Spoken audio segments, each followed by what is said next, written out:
In 1978, Governor Hunt first started thinking about the idea of building a ship to celebrate America's 400th anniversary.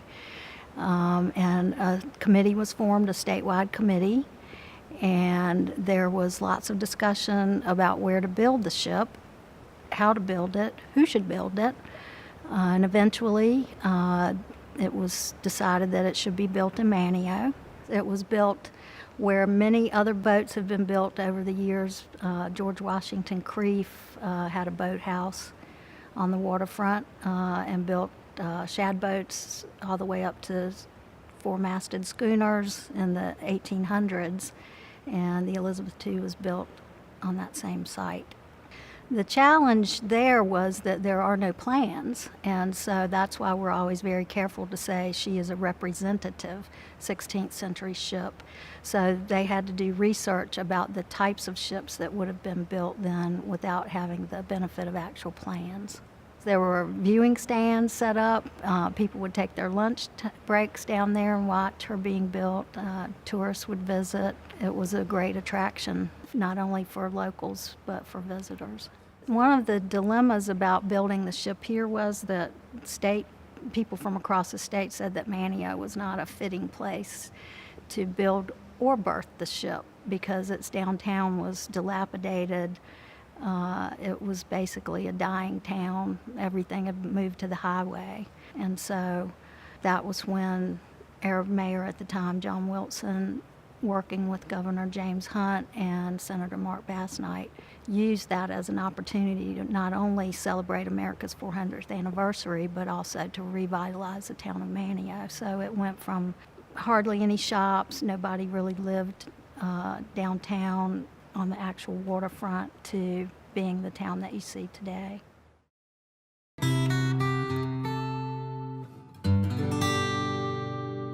So it was a really exciting day. Lots of people were in town. It was a perfect weather for November. Slick, calm day.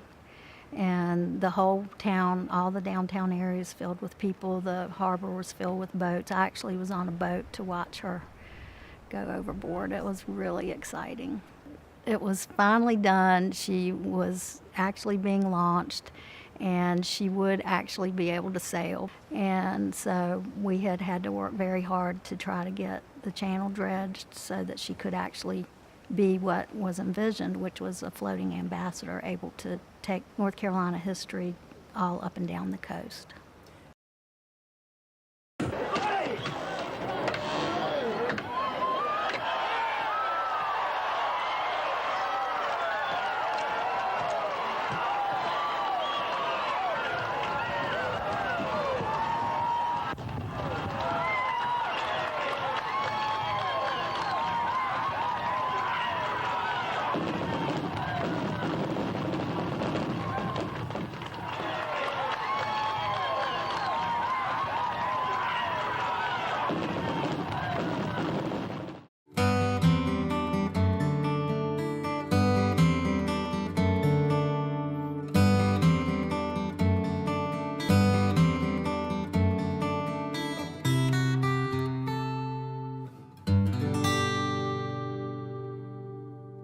I actually just celebrated 14 years volunteering.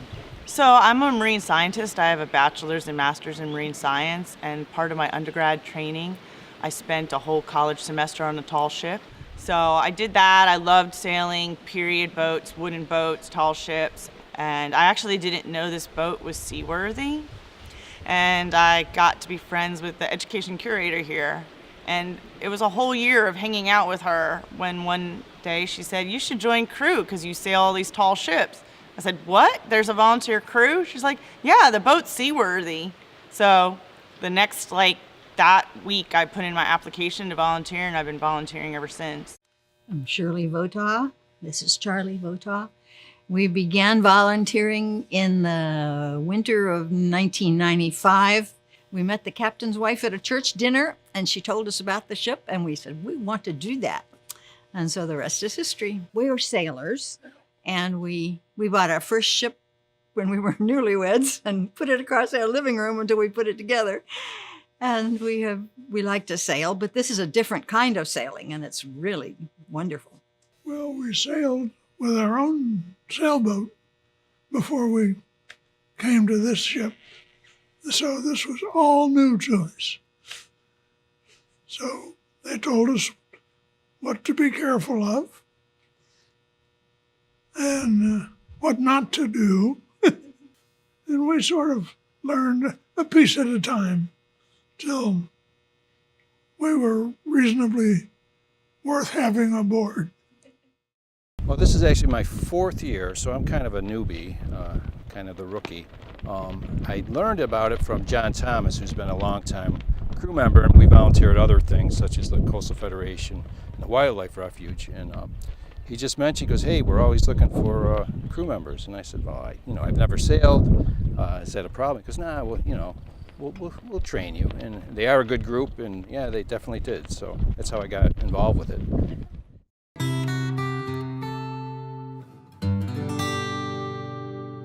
Everything comes off the boat in the winter for maintenance, all the sails, all the rigging.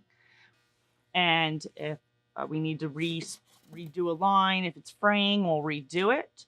Otherwise, we'll just put new black paint on. Again, this helps preserve the line from the elements, sunlight and rain, and also just make it look kind of nice. So we'll repaint all the lines, change them out if we need to, and then redo all this varnish, which is a long process because you need to scratch it up with sandpaper first, rough it up, and then you put on a couple of coats of a flat gloss, let it dry, hang and dry, scratch it up again, put some more coats on, about 3 coats, and then you'll do 3 more coats of a high gloss finish at the end. So 9 coats of varnish are going every single one of these blocks. So it's kind of labor intensive.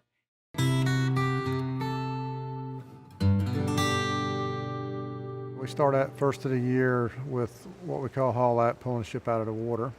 And during that time, we change out the worm shoe, which is a sacrificial timber underneath the ship, tend to the bottom, any bottom problems that we have had over the year, and bring that up to par, check out all the seams on the bottom, make sure it's not leaking and all that. From there, we come back to the park. The spring maintenance starts getting the paint done on the outside, on the hull, and different places, and the varnish and all that.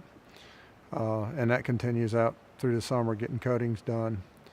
And then when fall rolls around, we down rig the ship.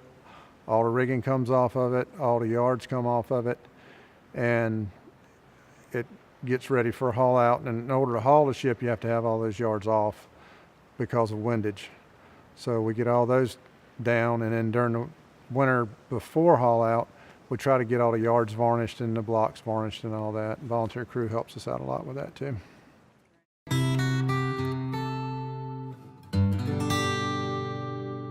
Ship survey we get done every 5 years. We get it done by an outside source, and they do that. It gives an extra set of eyes instead of my eyes and the other maintenance guys' eyes. And it's pretty thorough. They go throughout the ship to find out if we have any rot in any planking or anything. All the electrical, there are engines on the ship, so they go through the engines, running gear, any electrical problems we may have, or anything they see that might not pass Coast Guard requirements. Anything that's failing, and they go inside the ship. They start at the bottom inside, work their way all the way around. We always do it at haul out so they can also do the outside of the ship, and they do the full rig, mast, yards, everything, blocks, to make sure that we're in good shape. And then off of that, we make a list. Actually, the surveyor makes a list.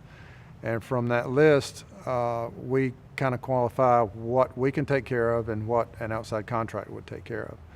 And we have the original boat builders out of Maine, 2 or 3 of them, that we contact, and they come in and accomplish the work that's beyond our capabilities, that they're tooled up more for than we are, such as deck planking, major deck planking, any kind of planking below the waterline on the hull, and hull planking, and all those have been done over the years.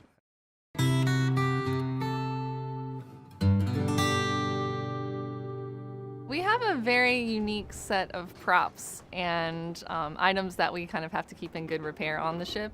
So, for instance, our sling gun, which we keep up on the quarterdeck, is out in the weather, but it has to be taken care of like any other firearm. So we spend a lot of time cleaning those and oiling those. We also have items around that we have to kind of take care of, like the captain's table has a lot of props and items on it, so we keep that kind of neat and organized and make sure that everything looks neat and tidy around. And then we also help with sanding and painting and all of that. When we kind of have a slower day like we do now in the fall, we'll do some sanding and painting on the ship as well.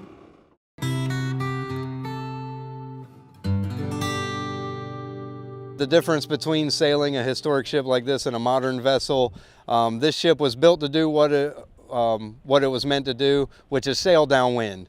A modern sailboat can sail farther upwind than a boat like this. So this is really meant to sail the trade winds around the ocean with your wind at your back and sailing downwind the whole time.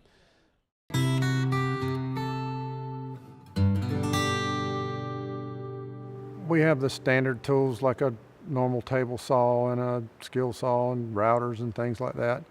But there's also specialty tools like caulking irons and caulking mallets.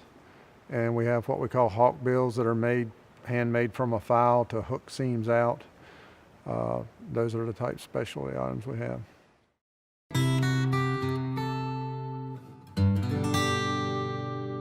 Our ship is all wood, and the rigging is out in the weather year-round for the most part, so it takes a lot of UV and salt, which deteriorates the wood and the rigging and sails.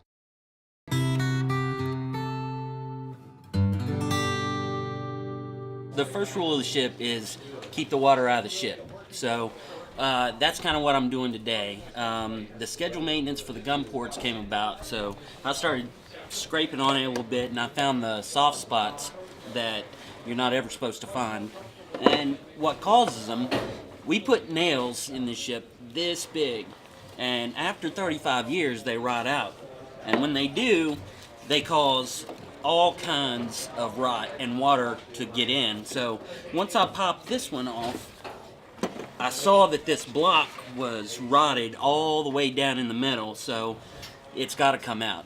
And that is what happens when we let water in. That's why we have to be so, we go over this thing with a fine-tooth comb all the time. So, and what I did once I found that is you break out the saws. I'd already cut it across this seam and this seam here, but just to make sure it's loose, you cut the sides where you can, and then you break out the big saws.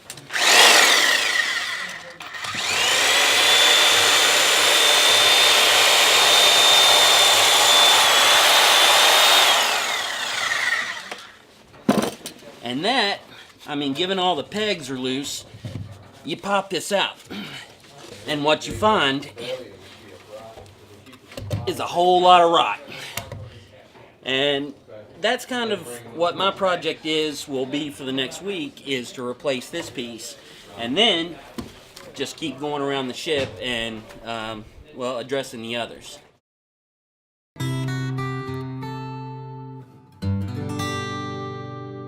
For our ship, being a wooden vessel, it's very heavy, doesn't move very fast, so it sails a little bit differently than a fiberglass boat would, or another type of boat that would be made out of a different material. A lot of boaters aren't familiar with our square rig sail plan, so sailing a ship like this is very different than sailing one that has fore and aft sails, which most of the modern vessels you would see in our harbor do. So those two things are very different. We have a lot of freeboard, so that's space of the ship up above the water line. So when we're sailing, or even here, sometimes you'll feel a gust of wind hit the side of the ship. And so that's something that a boat that's lower profile, close to the water, doesn't really have to contend with, that we do. It's almost like the hull of the ship is a sail in and of itself, because the wind can really push it around. So I think those things are different about our ship versus a modern vessel.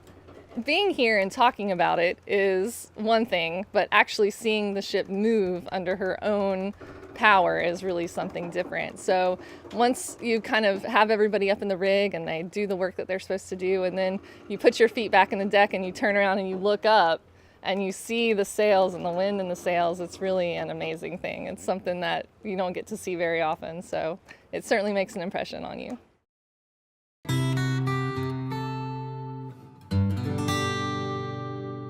The Elizabeth that sailed in 1585 was a merchant vessel. It was just a cargo ship, and you would see these in any port in England. They were kind of the workhorse of their era. So no, she wasn't a grand vessel. She was owned by Thomas Cavendish, who was one of the merchant adventurers who were part of this expedition. And so no, she wasn't a grand ship by any means, but she played a really important role in history, world history, North Carolina history, and we're happy to have a ship that represents that here.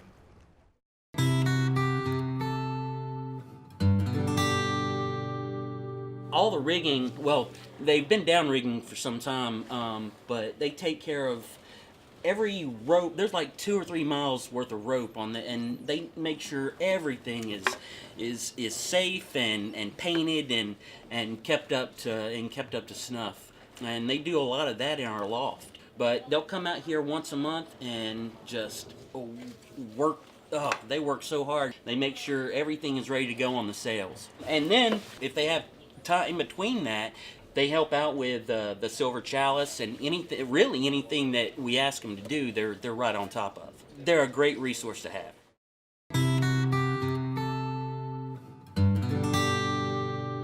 She really has added a lot to the town, and I think whenever she travels to other ports in North Carolina and Virginia, it makes an impact on people.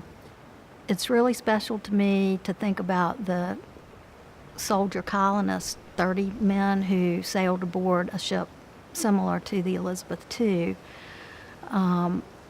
Took 3 months to get here, but what's more amazing to me about their voyage is the fact that the 2 Indians, Manio and Wanchese, of their own volition, got on that ship and sailed to England. I can't imagine it. It was really brave. It has a lot of impact, I think, on school children.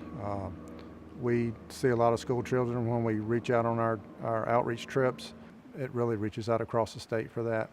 The best part of being the Captain Elizabeth II, I've always thought, is when we share it with other towns and seeing young kids come on board and seeing their eyes and faces and the ideas they come up with in their mind of what they're seeing and learning on board the ship. So I like to see the younger kids come on board and just get really enthusiastic about it, about whatever aspect that they kind of focus on. But I like teaching kids about the history and just the sailing of old ships and traditional ships like this. I think it's interesting that people now remember her being launched as children. I think that's a really unique piece, because how many people can say they actually saw the boat built before their eyes, saw her launched right here in the turn basin. I think that provides kind of a unique connectivity with the community, to know that that's part of a childhood experience, and to have that boat. And I think it's, whether people realize it or not, especially on the waterfront, you get used to seeing it there. It's kind of like a lighthouse or a beacon. And when we take her out in January for haul out, I think people really miss it. The waterfront looks naked. She's like the staple of the waterfront, the mistress of the waterfront. So I think there is a connectivity there. So I think it's very, very important to know your history and to be, for the children to be proud of their history. I think for students in North Carolina and people of North Carolina to come out and see this ship, it's a history lesson that you won't get anywhere else. And it's a really important time in world history and North Carolina history to study. It's a treasure, man. It's hard to believe that I have the opportunity to even be on it and sail as a crew member. But the history of this area, especially of Roanoke Island, it's just awesome. It's got to be maintained, and I hope they keep it here.